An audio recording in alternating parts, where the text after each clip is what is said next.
ছিল।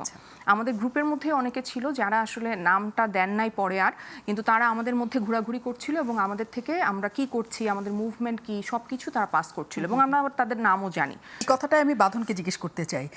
রাজনীতির মাঠের বা সাধারণ মানুষের কথা আমরা বলছিলাম, আপনি যে অঙ্গনের মানুষ, ওই যে কথা বলছি যে আপনারা যখন 1 তারিখে বৃষ্টিতে ভিজে দাবি জানাচ্ছেন, তখন আরেকটা গ্রুপ ছিল বিটিভিতে শেখ হাসিনার সাথে, যে বিটিভি পুড়ে গেছে, সমস্ত কিছু পুড়ে গেছে, মানুষজন তখন তারা কান্নাকাটি করছিল। কাজে স্পষ্টতই সেখানে দুটো ভাগ ছিল। কাজেই এখনকার যে পরিস্থিতি আছেন, আপনার অঙ্গনের মানুষ দ্বারা আপনি কি অ্যাকসেপ্টেড, প্রেসড করা, মানে আপনাকে অনেক বেশি শ্রদ্ধা করে, নাকি তাদের কাছ থেকেও আপনি নানাভাবে নিগৃহীত হন? আসলে আমার কলিগরা আমাকে ভীষণ বাজেভাবে অ্যাটাক করেছে, যারা আওয়ামী লীগের সাপোর্টার। তারা তো চলে গেছে, এখন যারা আছে তারাও এখন অনেকে আছে দেশে। আসলে এই সিচুয়েশন যেভাবে আপনি ভাবছেন এরকম না, অনেকেই দেশে আছেন এবং যদিও তাদের কিছু সমস্যা ফেস করতে হয়েছে 5ই অগাস্টের পরে, কিন্তু তারপরে এখন তারা আছেন, নিরাপদেই আছেন হয়তো। আর অনেকে দেশের থেকে চলে গেছেন, তাদের আগে থেকে বিদেশের পাসপোর্ট ছিল বা থাকার মতো অবস্থান ছিল বলে চলে যেতে পেরেছেন, কিন্তু সবার তো আসলে ওই অবস্থাটা নাই। সো অনেকে দেশেই আছেন আসলে। আর আমাকে খুব নোংরাভাবে অ্যাটাক করা হয়েছে, এখনও করা হচ্ছে, অনেকেই করছে যারা আওয়ামী লীগের সাপোর্টার আছেন। এটা তাদের ব্যক্তিগত ব্যাপার। এটা আমি মনে করি যে এটা একান্তই তাদের ব্যক্তিগত ব্যাপার, যে তারা আসলে মানুষের সাথে কিভাবে বিহেভ করবে, তারা কি কথা বলবে, তাদের আচরণ কি হবে, এটা তার ব্যক্তিগত ব্যাপার।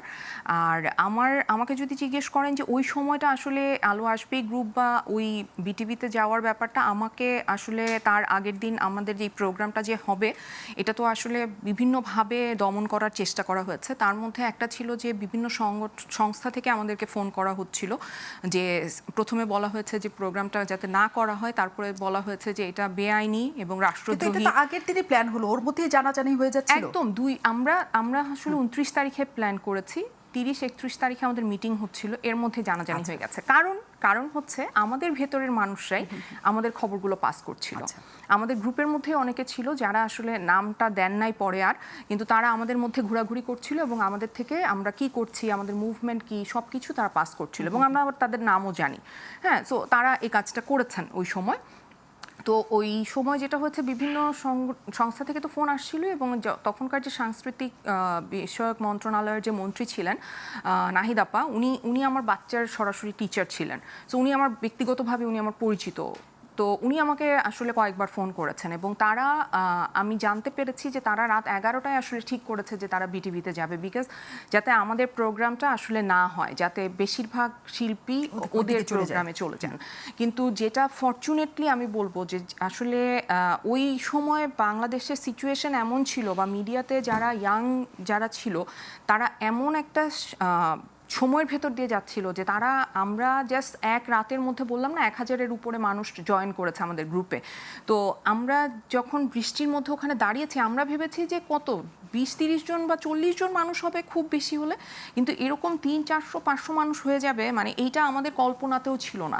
সো সবাই আসলে আমাদের এখানে জয়েন করাতে আমাদের এইটা আসলে খুব বেশি প্রচার পেয়েছে সোশ্যাল মিডিয়াতে বা টিভিগুলোতে, চ্যানেলগুলোতে আমাদের এটা প্রচার পেয়েছে। যদিও টিভি চ্যানেলগুলো ওভাবে দেখানো হচ্ছিল না, কিন্তু তারপরেও সোশ্যাল মিডিয়া তো আসলে অনেক টিভি চ্যানেলেও দেখানো হচ্ছিল, ছোট করে, অত বড় করে না, কারণ অনেক আন্দোলন হচ্ছিল তখন, অনেক আন্দোলন হচ্ছিল সবকিছু।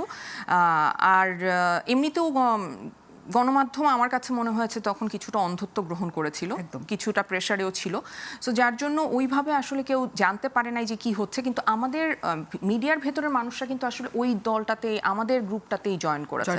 সো যারা ওখানে যে গিয়েছেন, এটা তাদের কিন্তু ব্যক্তিগত ব্যাপার। আমার কাছে মনে হয় যে মানে কেউ কাউকে যার যার থাকার কথা, কিন্তু এই কারণে তাদেরকে কোনো বিপদে পড়তে হবে, বা তাদেরকে আসলে যেটা আমাদের হয়েছে, অনেক আর্টিস্টের নামে মিথ্যা হত্যা মামলা হয়েছে, সেটার কিন্তু আমি আসলে ভীষণভাবে নিন্দা জানাই এবং এটার আমি অবশ্যই প্রতিবাদ জানাই। কারণ তাদের এই খুনের সাথে কি সম্পৃক্ততা, এবং এর মধ্যে একজনকে কিন্তু অ্যারেস্টও করে ফেলা হয়েছিল। সো এই ধরনের কর্মকাণ্ড কিন্তু হচ্ছে, যেটা আমাকে আসলে ভীষণভাবে কষ্ট দেয়। কারণ এই কথায় নিশ্চয়ই তুমি মানে আপনি আসবেন যে আমরা তো আসলে অনেক হ্যাপি কিনা, এখন সুখী কিনা, এই প্রশ্নে আসি। সত্যি আমি এই প্রশ্নে আসবো।